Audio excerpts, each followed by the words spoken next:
相信大家喺上中文堂嘅時候，一定有讀過《論語》嘅其中一句：克己復禮為仁，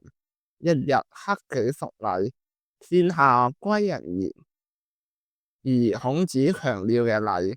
就係周朝嘅另一個輔助制度——禮樂制度。周朝係一個鍾意開宴會嘅朝代，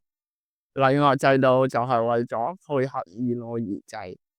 當中嘅禮就係各社會階層